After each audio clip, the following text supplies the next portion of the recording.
ลาลาลาลาลาลาลาลา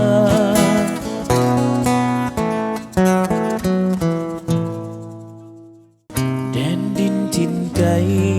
เหลือตาอยู่สุดหน้าผายังมีดอกฟ้าแสนงามหากใครได้เห็นจะมัวหลงเฝ้าฝันพะวงหลงติดตามสาวเอ้ยสาวงามงามเหลือใจ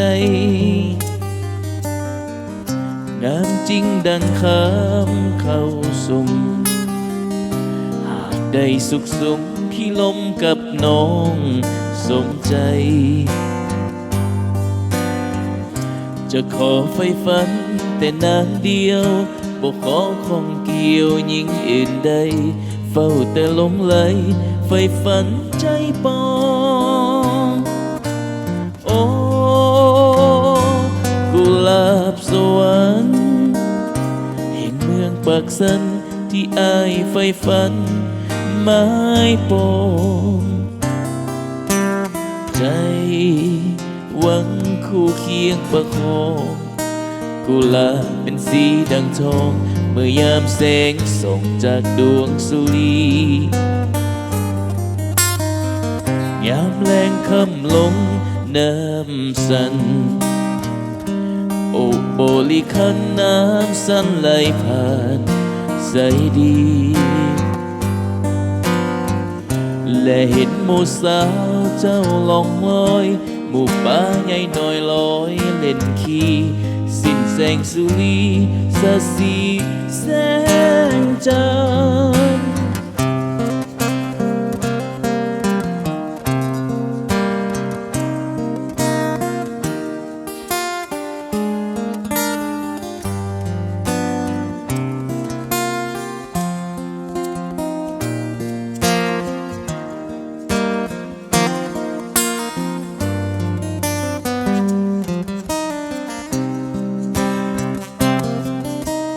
โอ้กุหลาบสวรรค์แห่งเมืองปากสันที่อายไฟฝันไ ไม้ปองใจหวังคู่เคียงประคองกุหลาบเป็นสีดังทองเมื่อยามแสงส่องจากดวงสุรียามแรงคำลงน้ำสันโอ้โบดีขันน้ำสันไหลผ่านใสดีและเห็นหมู่สาวเจ้าลองลอยหมู่ป่าใหญ่น้อยลอยเล่นขี่สิ้นแสงสุรีสาสีแสงจันทร์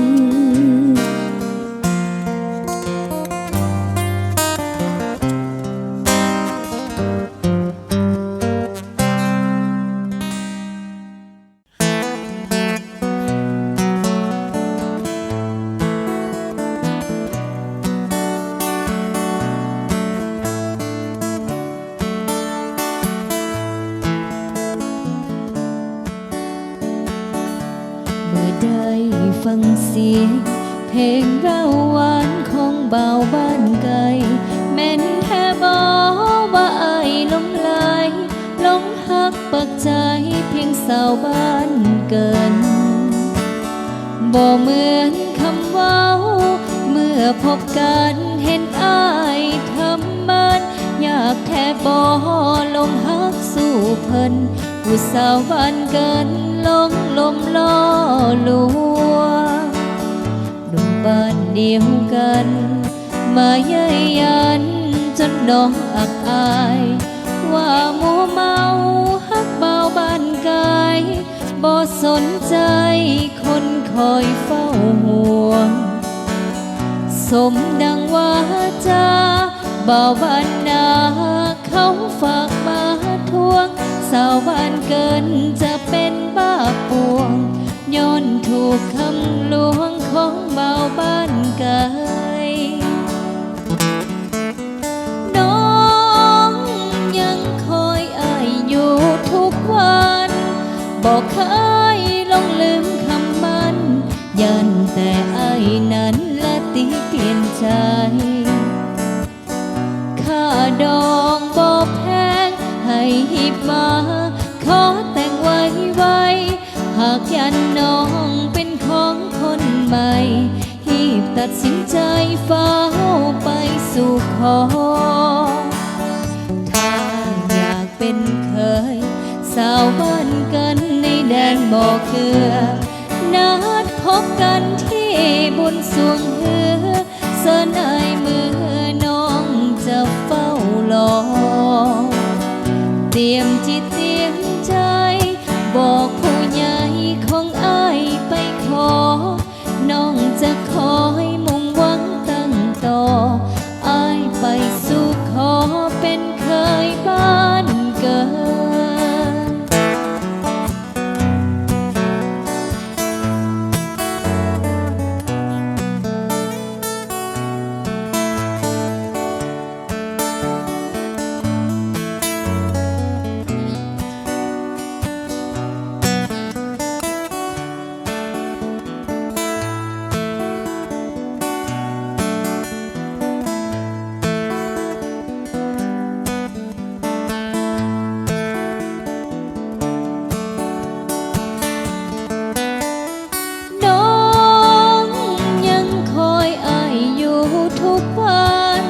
บอกเคยลงลืมคำมันยันแต่ไอ้นั้นละตีเปลี่ยนใจค่าดองบอกแพงให้หิบมาขอแต่งไว้หากยันน้องเป็นของคนใหม่หีบตัดสินใจฟ้าวไปสู่ขอถ้าอยากเป็นเคยสาวบ้านเกินในแดนบ่อเกลือนัดพบกันที่บุญสวงเหือเสนายมือน้องจะเฝ้ารอเตรียมจิตเตรียมใจบอกผู้ใหญ่ของอ้ายไปขอน้องจะคอยมุ่งหวังตั้งต่ออ้ายไปสู่ขอเป็นเคยบ้าน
ทุกเวลา ขอบใจเด้อ คืออายสิมา หาน้องทุกเสี้ยวนาที ยินเสียงรถผ่านสถานในดวงฤดี แต่แล้วก็มิจีลีบ่มีเงาอายโผล่มา ยืนคอยท่าอุลาฮอนฮอนหนาวหนาวย้อนคิดถึงเขา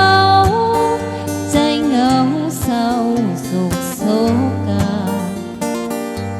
แนวคนเป็นห่วงซ้ำสวงในดวงสิว่า สัญญาบอกเป็นสัญญา น้องเคยคิดว่า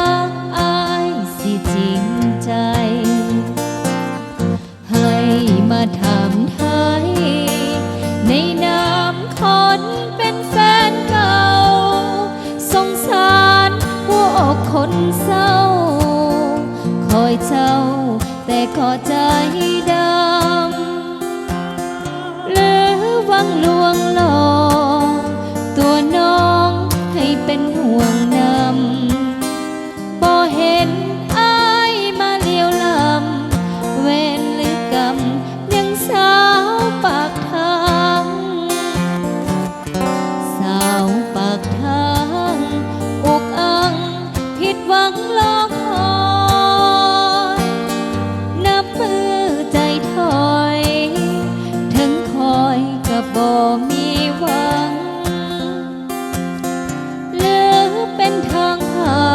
นความหักมันไปเพพังสร้างตัวให้สาวปากทางยืนคอยทางแล้วอายบ่มา